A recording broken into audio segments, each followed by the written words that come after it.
Hello, my name is Roger Quayle, and you are listening to My Life in the Mosh of Ghosts.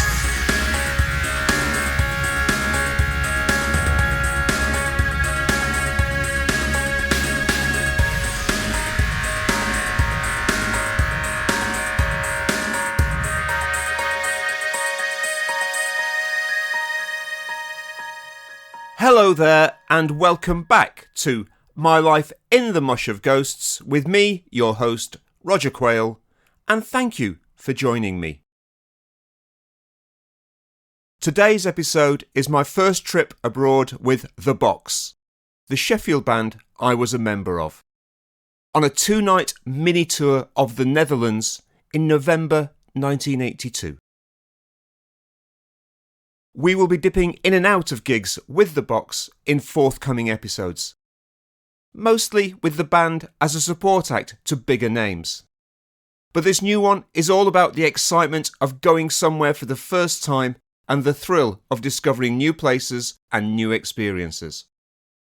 So, it's The Box, live in Eindhoven and Groningen on the 27th and the 28th of November 1982.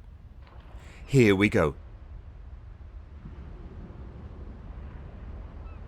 I'm on a ferry. Townsend Torresson, Dover to Zeebrugge, and I'm properly excited. The only other ferry I've ever been on is the one across the Mersey. I'm going on tour, abroad, with The Box. The band I play in has a new singer, new songs, and a new record deal. Things are looking up. Okay, so 2 nights in Holland at the end of November isn't much of a trek compared to, say, Iron Maiden, whose 1982 diary includes 188 shows. And, to be honest, if the itinerary listed back-to-back gigs in Stoke-on-Trent and Carlisle, I'd probably be a little less giddy. But come on, Eindhoven, home of the famous PSV football team, and Groningen, home of what I'm not exactly sure. Of course I'm thrilled. A lot has happened since Mal from the Cabs kindly loaned his intense, growly hiss to officially launch The Box with a couple of high-profile gigs back in the spring. Firstly, we moved rehearsal rooms, leaving behind the rickety Fagan's Den up over the sooty rooftops behind West Street, and moving instead to 2 good-sized rooms in an empty office building on Sheldon Row.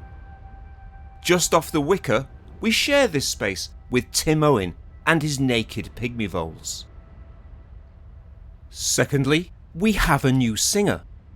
Recruited through the time-honoured Musicians Wanted ad in Melody Maker, Peter Hope from Hartford came up the A1 in his little green Bedford van and aced his audition, sealing the deal when he unexpectedly broke into Do Not Forsake Me from High Noon in the middle of our flute-mottled space rock track The Hub. Panoramically framed by the huge windows which looked out onto Hyde Park Flats, his freakish juxtaposition of Amundul 2 and Dmitry Tiomkin immediately resonated with us. Peter, or Pete, looks the part too. A broad grin that would put Bingo from the Banana Splits in the shade, topped off with a hairstyle which appears to have been developed in a Porton Down research lab. Ken, our first singer, also had great hair. If quiffs were riffs, he would have been Purple Haze. Sadly, his larynx lacked the dynamics to swoop, weave and punch in the turbulent dojo where we did our best work. Pete, on the other hand, seems to have divining rods in his vocal cords. Such is his ability to seek out where the melody should sit and then deliver a tour de force vocal somewhere between Howlin' Wolf and Jello Biafra. And he can drive. new room, new tunes and, via Paul's friend Andy MacDonald, a new record deal.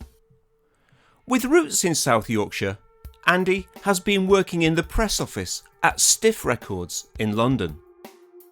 He's sold his house in Sheffield and, with half the proceeds, has started a record company called Go Discs, with The Box as his first signing.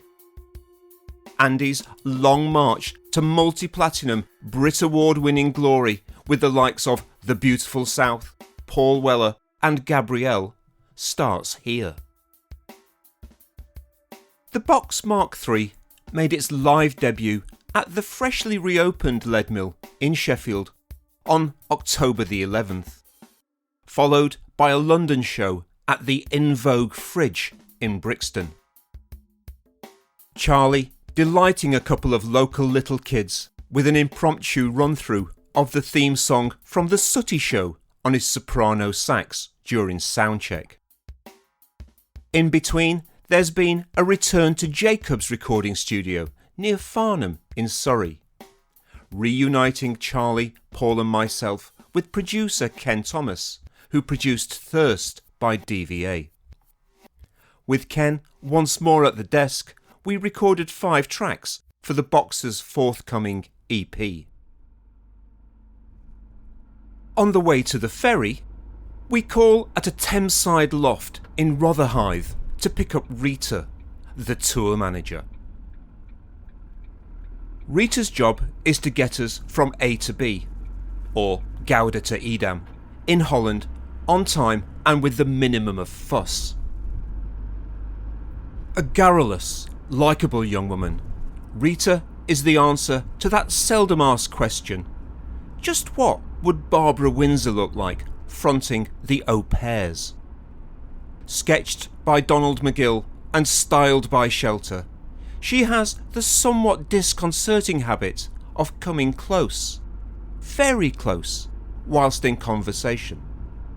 Is she myopic, hard of hearing, or simply skilled at using her embonpoint to make her point? Whatever it is, it works on us. We're obliging, well-behaved young men, and whatever Rita wants, Rita gets. Our first stop is Eindhoven in the southern Netherlands. The Eindhovenaar were unlucky enough to get bombed by both sides during the war, and the modern city has been rebuilt with the partial support of its 2 largest local employers, DAF Trucks and Philips Electronics. I learn that the P in PSV stands for Philips. We are given lodging in the Apollo House, a recently opened space for experimental music and the visual arts that occupies a former 19th century cigar factory. It's a terrific setting, particularly for young, arty musicians like ourselves. There's a basement gallery of interesting, if indeterminate, art and a top-floor music room. This is dominated by a large Heath Robinson-esque percussion centrepiece, comprising plastic jerry cans, the stainless steel drum from a washing machine, corrugated sheeting and other suspended objets trouvés, which Charlie and I delight in beating the living daylights out of. It's a short drive from the Apollo House to the venue. Pete manages to drive the van on the wrong side of the road for the first part of the journey, until the sound of car horns and the shouts of pedestrians remind him he's not in St Albans anymore. We're playing at the Effenaar, a former squat that has been putting on gigs since the mid-70s. The Sex Pistols and Joy Division both played here. I discover that the building used to be a linen factory, and there was a machine for smoothing out cloth. Effenaar. I relate this fascinating bit of trivia to my bandmates, only to find that no one effing cares. they're all too busy gazing in wonder at the lavish cornucopia of food and drink that has been laid on for us by our kind Dutch hosts. Crates of Heineken, a mixed case of wine, and enough soft drinks, cold cuts, cheeses, loaves and fruit to constitute what the Beano regularly illustrated as a slap-up feast. Playing first tonight are fellow UK noisemongers Blurt. I rather like them, having seen their frantic live show one snowy evening at the Marples in Sheffield a couple of years ago. Charlie, who's a little bit older than the rest of us, and has already forgotten more about music than I can ever hope to remember, recognises Blurt drummer Jake Milton as a former member of the West London hippie group Quintessence. Delighted with this arcane sighting, Charlie regales us backstage with a burst of Quintessence's signature song, Notting Hill Gate.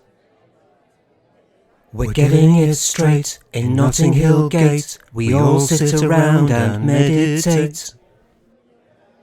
As an unknowing 21-year-old in the music business, I'm still learning that not everyone is what they first appear to be. And it's highly probable that Jake isn't the only post-punker with a few caftans in the closet. As for the box, our Dutch debut goes pretty well. Terry, the bass player, has possibly spent a bit too much time sampling the refreshments, which results in some ill-advised shape throwing that might have looked alright in Richie Blackmore's Rainbow, but has no place in a weighty, high-minded band like ours. Words are exchanged. Come Sunday, we're all pals again, back in the van and heading north towards Groningen. We're driving through towns with familiar names like Arnhem, Nijmegen and Oosterbeek, embedded in the consciousness from Sunday afternoon war films on the telly and well-thumbed commando comics at school. En route, the cafes, motorway stops and bars give me a few more insights into these new surroundings. The language has more consonants than even Countdown's Carol Vorderman, herself half Dutch, could handle. But I do manage to pick up Alstublieft, which appears to be the Swiss army knife of the Dutch language. Its multiple uses include please, here you go, and you're welcome. And the Dutch appear to have a similar relationship with mayonnaise to that which we Sheffield folk have with Henderson's relish, slathering it indiscriminately and unsparingly on all types of food. On arrival, Groningen reveals itself to be famous for having thousands of really good-looking students, girls and boys. Much like Sheffield students then, but taller and slimmer with better skin, better hair, better teeth and better clothes. Tonight's venue is a club called VERA, an acronym for the Latin phrase Veri et Recti Amici, or True and Sincere Friends in English. You don't get that at the Limit. There's been a meeting place for students in this building since 1899. The promoter has put up posters around the venue and in the nearby streets. It's a small, simple thrill to see the effort he's put in. It means someone is interested, someone cares.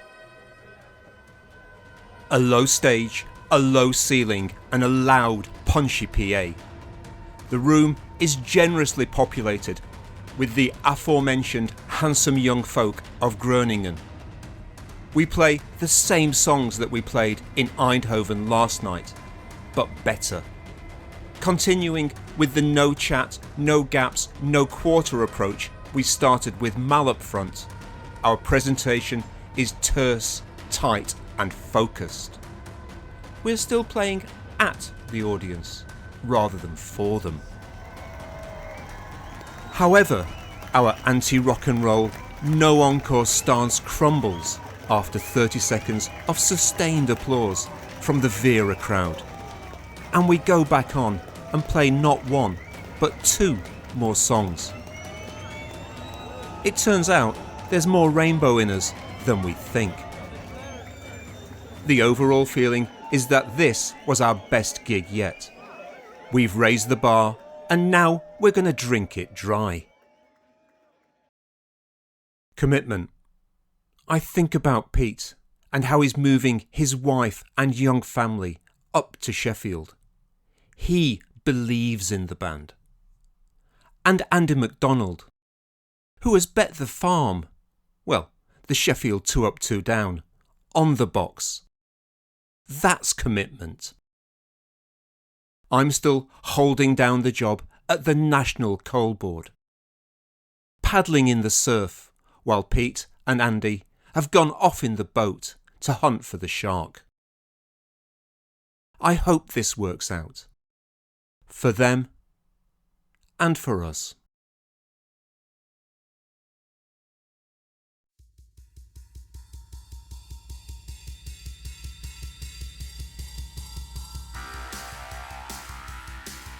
You have been listening to My Life in the Mosh of Ghosts, with thanks to Simon Elliott Kemp for the intro and outro music and to Rena for the artwork.